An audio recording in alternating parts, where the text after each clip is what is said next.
Hey guys, welcome back. Kamina the coach here. It's been a long time. So if you're new to my channel, my name is Kamina the coach. I am, so many things. ADHD, I'm autistic, I am late discovery adoptee, transracial adoptee who has been working and living outside of the United States for close to 15 years. On this channel, you will find a mixture. Majority of the videos are about working and living abroad. You'll find some about my adoption journey. And ADHD is a fairly recent discovery, so you'll find some videos on here about that. Trigger warning, we're going to talk about death in this video. We're going to talk about mom trauma and being childless. So I think that this video is important and it's been sitting on me for a while. Today is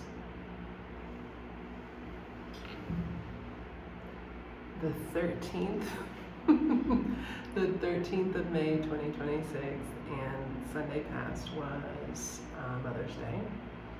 I think 2-3 weekends ago, I found out that my adoptive mother passed away. And if you follow my channel, you know that I have been no contact since 2011 or 12. And I've had no regrets about that. But I think that, who knows, maybe I'm the only one. So, how do I feel about her passing? I found out in not the greatest way. I found out in what I think is a very insensitive way. Somebody who I've never met in person, who is a family friend or was a family friend, contacted me out of the blue and was like, "Oh, I thought you'd want to know that your mom was dead." I'm like, okay.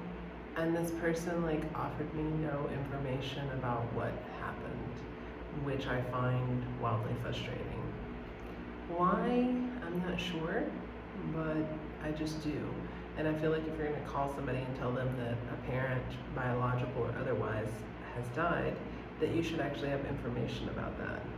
Really, she just wanted to talk to me about my relative who she used to date, I'm pretty sure. I ended up speaking with another adoptee friend after the incident who ended up co-signing the fact that it was probably time to cut this person off, and I did, and blocked them.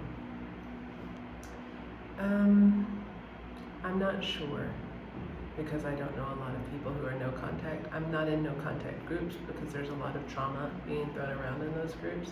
I was in an adoptee no contact group, and man, nobody goes no contact for no reason. There's got to be a lot of trauma involved to go no contact, so I don't do well in those groups.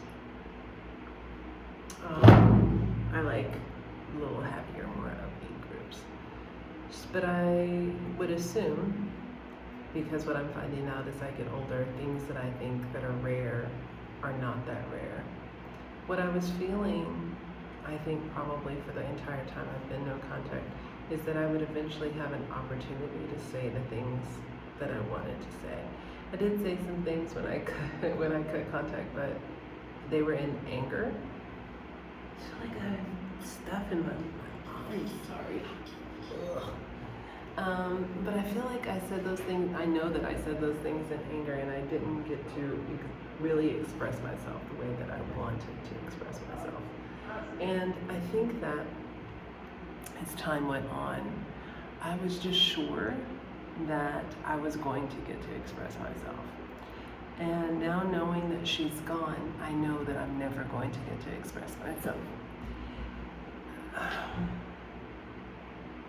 Now, luckily I've processed a lot of trauma. When my adoptive father died,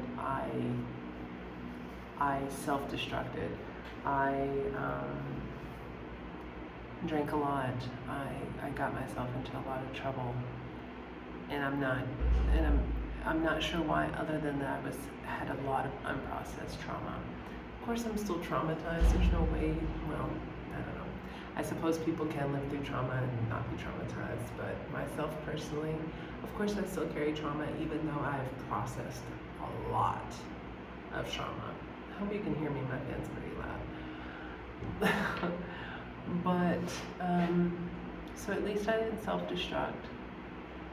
I did go have a couple of drinks, even though I haven't drank since my birthday in January. It's May, which was a bad idea because I'm also in perimenopause, so totally different story. Yeah, so I'm feeling some ways about her dying and me not getting to say the things that I wanted to say to her. So what are the things I wanted to say to her? Well, first of all, I wanted to know why I was adopted. Because she had a biological son of 10 years old when she adopted me. So why was I adopted? Why did you adopt a black child? My adoptive brother sexually molested me. When I finally said something to her about that, I was maybe 19, 20. And she said she knew that I had told her. And she said the doctor said he didn't think that I would remember, but I do, and always have. And I want to know why she didn't get me any help for that. Like, she always favored her biological son, as is the case for a lot of adoptive parents who have bio children. I just want to know why. He got to go to a private school. I went to public school. I always felt like, I know I've said this in videos before, I felt kind of like a social experiment. Like, let's see what happens if we raise one child like this and raise one child like this. Because she was always very interested in psychology and sociology. I wanted to ask these things, and I'm never going to have an opportunity to ask these things because both of my adoptive parents are dead, and my adoptive brother doesn't have any thing to do with me. When I tried to contact him when I was going through the reunion process, he blocked me. I can see his page now on Facebook because he got hacked, so he hasn't blocked me on this page. His daughter has blocked me, his son has not, and I find it disturbing to look at his son's page.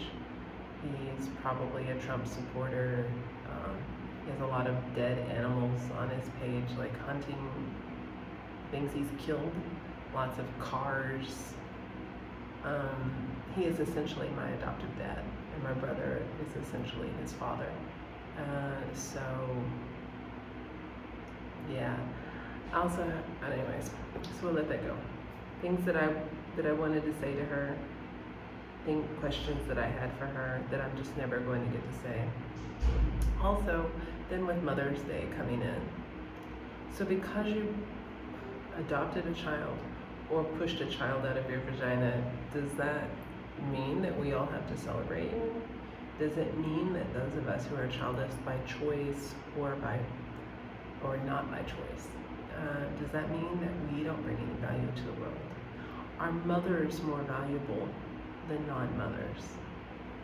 What about mothers who have lost children, mothers that have, or women that have lost children, women that have had miscarriages? What is their value in this hierarchy? It makes me really angry.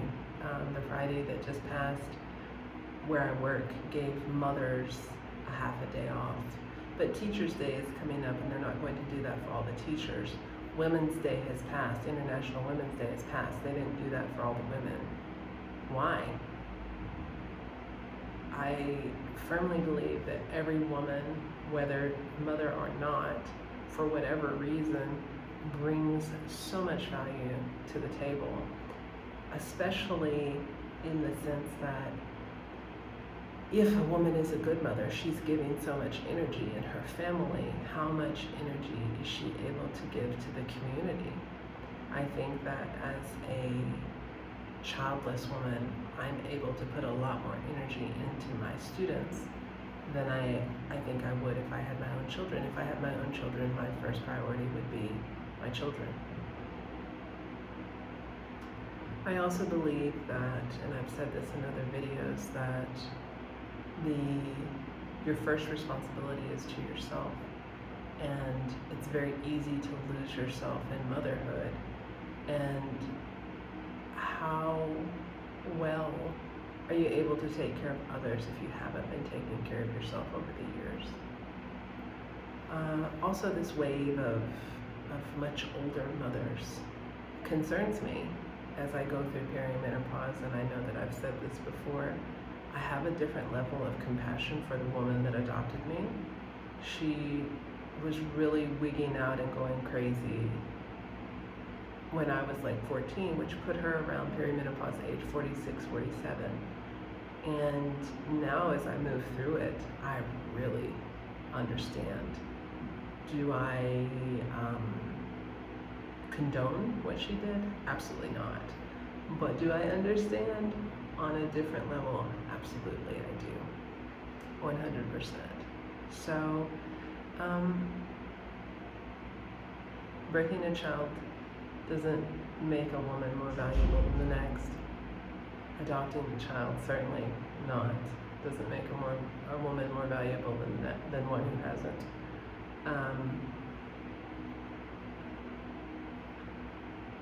Losing a parent that you've cut ties with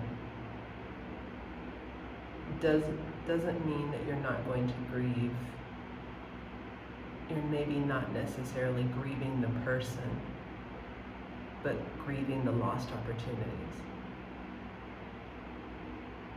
Grieving the opportunity for closure, which should not be underestimated, I think, because I was very self-destructive when my father died, although I have no idea what I could have possibly said to him.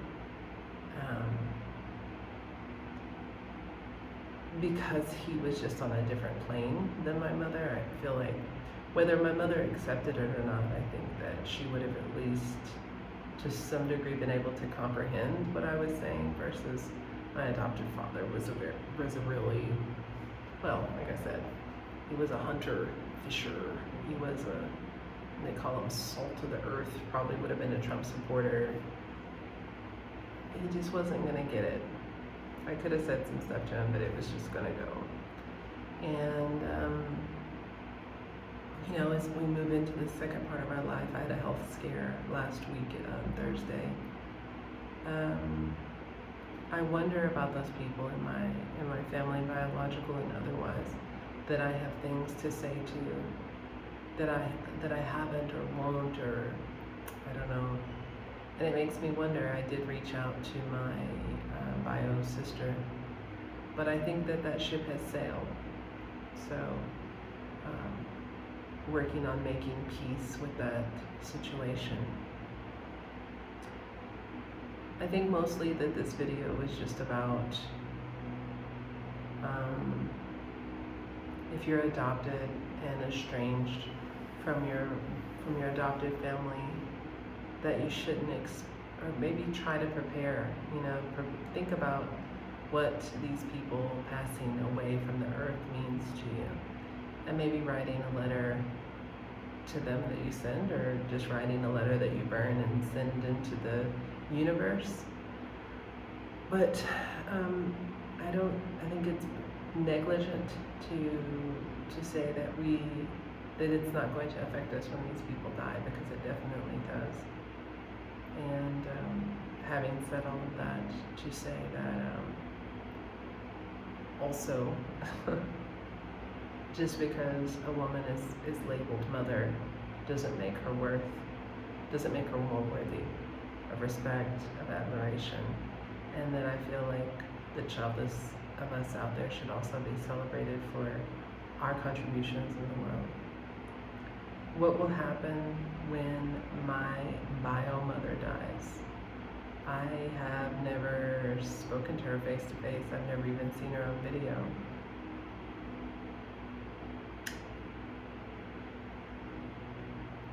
I think that I've made more peace with my adopted mother than I've made with my bio mother. I think that I'm still, to some degree, angry with my bio mother, which may affect me more deeply when she dies, to have that emotion, that unprocessed emotion. So probably something I need to work on. Anyways, we'll go ahead and leave it there. I didn't have much to say. I just needed to get this out. And I just wasn't positive that there's anyone in my life that I could really speak to about all of these things, except for my adoptive friend. We had a discussion about it. There's a book she shared that I haven't read and I'm not going to read. It's a memoir of some girl who used to be on Nickelodeon, who is, I say girl, she's now a woman, she's a millennial. I'm glad my mother's dead, I think is the name of the book. She just read me a quote at the end of the book, and it touched on everything that I just said, that we worship these people without question, and we shouldn't. And I don't think that people deserve respect just because they have a title. You have to earn the respect, and if you haven't earned the respect, you're not going to get it from me, not at this point in my life. I don't have the energy to mask anymore. I don't have the energy to fake the funk anymore. Perimenopause is no joke. So that is what it is. I will just leave it there. If you are childless, I am sending you so much positive love and energy. You are worthy. You're amazing. For whatever reason you're childless, you chose to be, or universe thrust it upon you, you're definitely worthy and valued, and you should be celebrated. If you are estranged from your adoptive family or even your bio family, and there are some emotions that you need to process, I urge you to work through those things and not wait until that person dies, because that's my lesson. Take my lesson from when my father passed. It's not pretty. You can self-destruct pretty badly. So, and I'll leave it there. Until next time, my name is Kamina the Coach. Sending you, I can't do that. Yeah, I can. Ooh, love, light, peace, and joy. Until next time, I'm out. Bye.